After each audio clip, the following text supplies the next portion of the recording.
The library wasn't supposed to be romantic. It smelled like old paper, whispered like silence, and breathed the kind of calm that kept hearts that are not racing. But that changed for Emma the moment she noticed the boy in the poetry aisle. He was there every Thursday at 5 o'clock p.m. sharp. Always alone. Always reading. His fingers trailed over the spines of books as if they held memories, not words. He never looked up, not once. But Emma had seen him. She'd memorized the soft curl of his dark hair, the way his lips moved silently when he read, the quiet focus in his eyes like the world outside didn't matter. She didn't even know his name. Emma had always come to the library to escape from noise, from pressure, from everything that came with pretending to be okay, but now she came for him, just to sit one row over. Just to hear him turn the page, then one evening. Everything shifted as she sat at her usual table, pretending to read but secretly watching. She saw him place a small, folded piece of paper between the pages of a worn copy of the sonnets by Shakespeare. He left without a word, as always, but this time he left something behind. Her heart thudded in her chest. She waited until he was gone, then slowly walked over. Her fingers trembled as she opened the book, with I know you're what Emma's breath caught in her throat. Had he known? All along. She glanced around, half expecting him to return. But he didn't. Just the sound of the clock ticking, and her own heartbeat echoing in her ears. She looked down at the note again.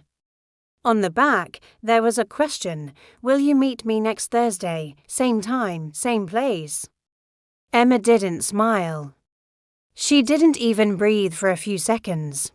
But in that moment, the quiet library didn't feel so quiet anymore. Thursday came faster than Emma expected. For 7 days, her mind had spun in endless circles. Who was he? Was this a joke, a game, or was it real? She returned to the library 10 minutes early. Her palms were damp, her breath shallow. She wore her favorite blue sweater, not too obvious, but enough to feel like herself.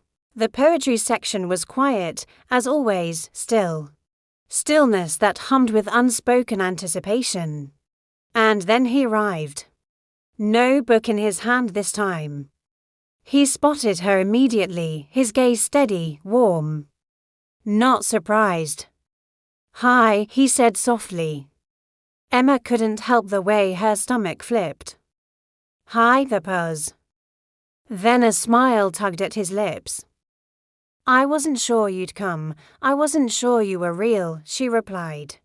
He laughed gently. Fair. Another silence, but it wasn't uncomfortable. It was filled with something else. Curiosity. Hope. A beginning. I'm Leo, he offered. Emma. Leo tilted his head slightly. I've seen you here for weeks, reading the same book over and over. She smiled shyly. It's just a cover. I was never reading. I know, he said, grinning now. You were watching me. Emma blushed, heat rising to her cheeks. You weren't exactly subtle either. Their eyes met, and in that moment, the silence became its own language. Do you want to get coffee? He asked.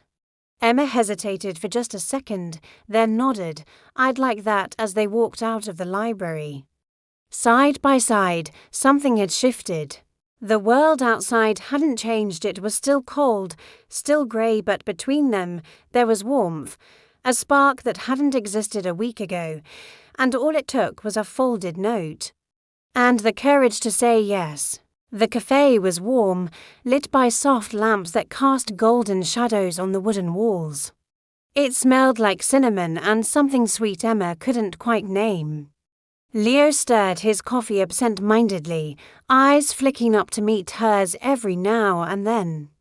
Emma wrapped her hands around her cup, just to keep them from shaking. So, she began, you always leave notes in books for strangers. He smiled, leaning back slightly. Only once, only for you. Emma rolled her eyes. but she couldn't fight the smile tugging at her lips that's dangerously close to a line. He shrugged, maybe. But I meant it. Silence settled between them again, not heavy, but thoughtful. There was something about Leo that made her feel unguarded, and that scared her. More than she expected. "What do you do, Emma?" he asked gently. "I'm a writing tutor, part-time. I'm still figuring things out," she admitted. "You?" "I work in a bookstore, and write, a little, when I can." She raised an eyebrow. "Poetry?" He laughed.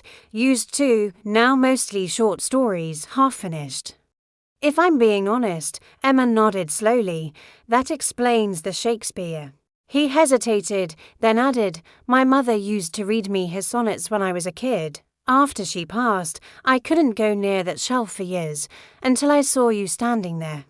Emma's breath caught slightly. "I'm sorry, I didn't know. You weren't supposed to," he said. Quietly, "But you changed something, just by being there." She looked at him, then not just the boy in the poetry aisle, but someone deeper, quieter, carrying pieces of sadness beneath all that calm. "I think we're both hiding in stories," she said softly. Leo's eyes searched hers. "Maybe it's time we write our own." She didn't answer right away. Just sat there, listening to the hum of the world around them and the strange, beautiful thud of her own heart. And in that quiet, Emma realized something. For the first time in a long while, she didn't feel lost. Weeks passed like pages turning in a quiet book. Emma and Leo began to write their story one coffee at a time, one shared silence at a time. Their meetings were simple, gentle. Walks in the park. Quiet dinners. A shared playlist. Poetry exchanged in texts. They never rushed. It was as if both of them understood the value of going slow. But then came the call. It was a Friday morning when Leo told her, "I got accepted into the writing program," he said, eyes wide with disbelief. "In Paris." Emma's heart tightened in her chest. "Paris," he nodded.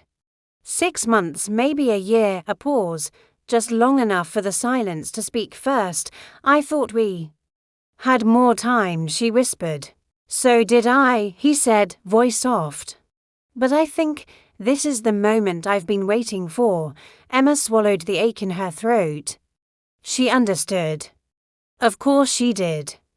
But it didn't make it easier. "What happens now?" she asked. Leo looked at her for a long, tender second. "We don't stop," he said.